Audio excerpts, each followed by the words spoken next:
The NFL draft is one of the most important events of the year, and with all the holes the Giants had, they had to seize the opportunity and make the most of it.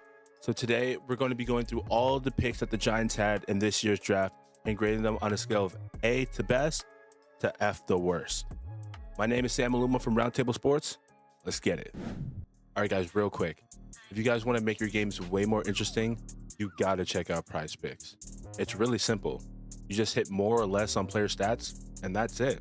No complicated setups. It's just you versus the numbers. Here, let me show you what I'm running today.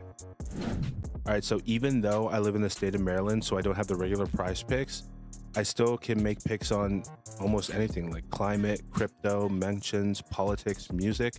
So let's do the temperature in Dallas. Just hit yes. Add your balance in there.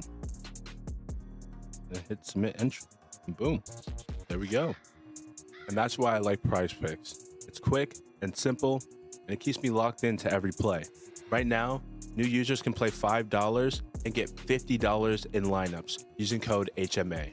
So download the app and use code HMA, or just hit the link in the description. Remember to play responsibly and be of the legal age wherever you are. Now, back to the video.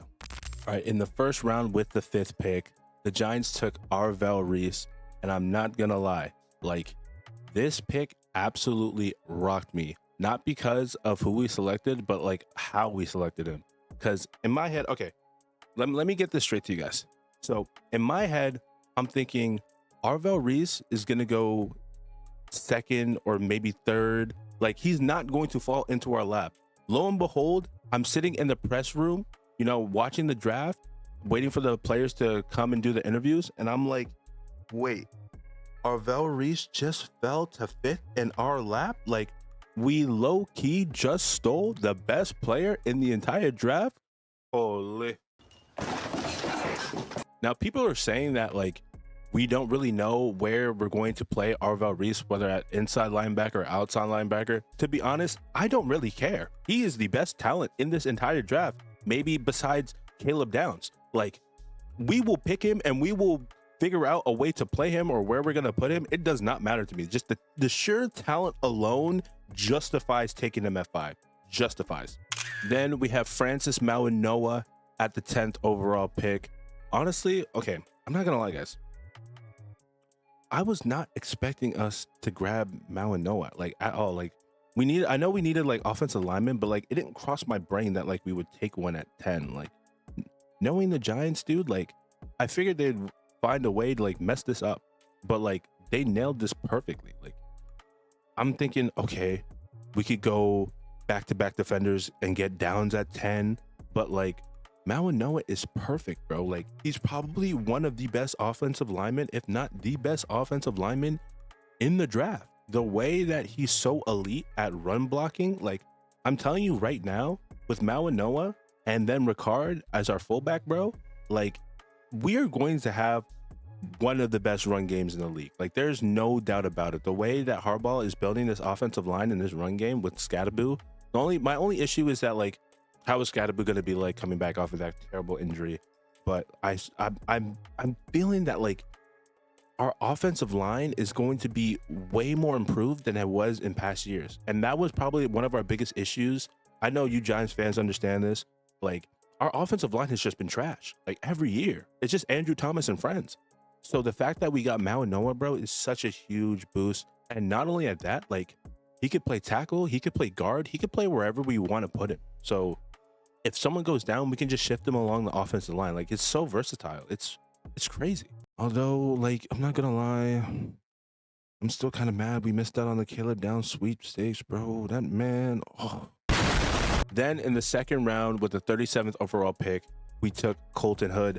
Now, if you guys haven't seen my shorts video on Colton Hood, you guys need to go see it. Like, this man, Colton Hood, is the perfect, I mean, perfect corner to put in to Denard Wilson's system and on defense. Like, he loves to play press, and Denard Wilson's defenses are very, very aggressive. Like, he's going to be playing a lot of man, you know, none of this zone soft coverage BS that we've been seeing the Giants run the past few years. Like, that, I'm telling you, when they play press coverage, that pisses me off, dude, because like, it's just a big play waiting to happen. He's also an excellent tackler and great in the run game as well. He's not afraid to get in the trenches and get dirty, because you know how some of these corners are afraid to tackle. He is not one of them.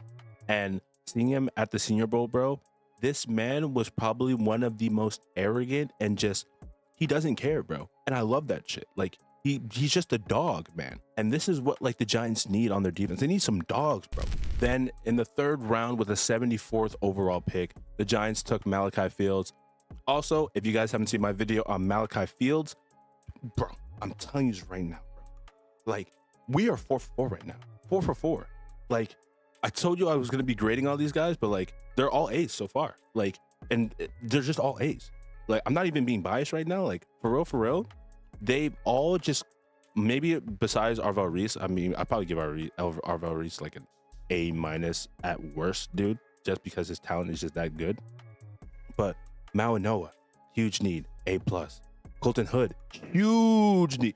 I mean, second, huge need, bro. Huge need. A++, especially because he fits the scheme perfectly, like a hand to glove. Then Malachi Fields, needing a physical, big body receiver opposite of Malik Neighbors. Like, we're about to be so gross, dude. Like, the way that this man is going to turn 50-50 balls into like 70-30 just because of his frame and size, like, oh my gosh. In the red zone is where he's going to be a beast too as well. Him and Likely, bro. Something is wrong with you, yes, sir.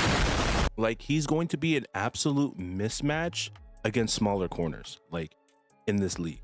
And man, some people are saying that like it's going to take him a while to develop, and he might start off slow, and he's not the fastest.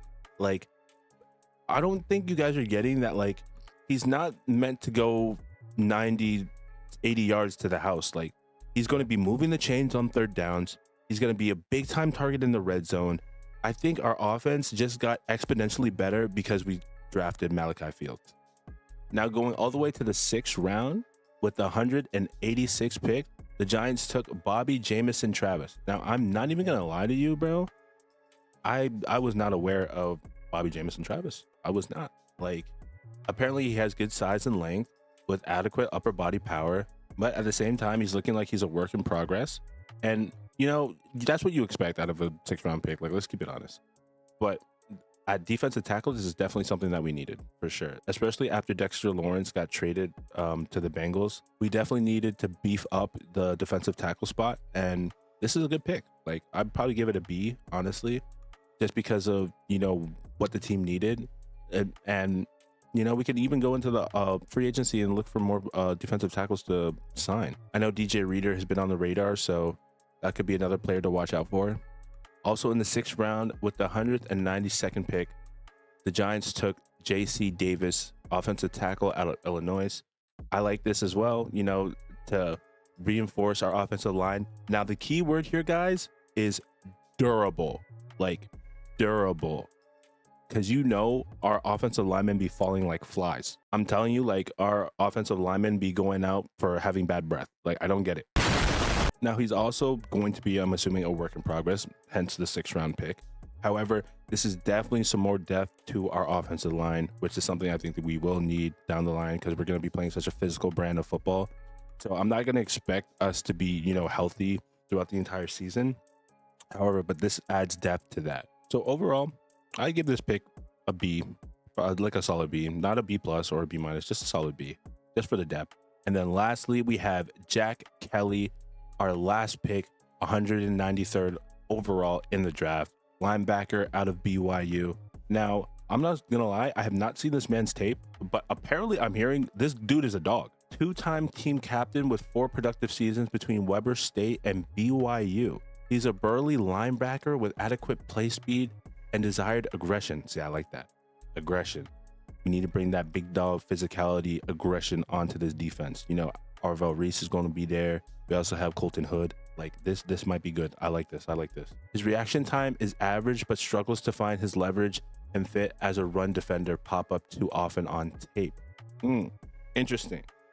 That's low-key kind of a red flag for me because our run defense has been awful the past few years. So the fact that him as a run defender is brought into question raises my eyebrows.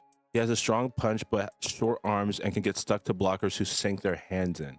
He's adequate in coverage but above average as a blitzer, as he has some juice when he rushes off the edge. Ooh, yeah, okay, I see where he fits in with this Denard Wilson defense. Like, all right, to explain Denard Wilson's defense, like imagine like Brian Flores, like that type of like aggressive disguised look but then bring simulated pressure defense. This guy would be perfect for it, especially because he's an above average as a blitzer, bro. He's gonna be perfect. Kelly might need to start on special teams to find a role. Oh, but like his third down value definitely will be huge though. Like on third down when we're rushing the passer, like he's definitely going to be in there. So honestly, I'd give this pick a B minus. Honestly, like the talent might be there. It's just that he's just going to have to develop. 6th round pick, you know how that goes. Overall though, I think the Giants did a really good job in this draft. Like I think they nailed this draft. This is, as a Giants fan, this is one of the best drafts I think the Giants have had in quite some time now. Now, as scouting goes, you know, it's all speculation. So you'll never really know how a player turns out until they actually get on the field and we see them play. But I like the direction this team is going.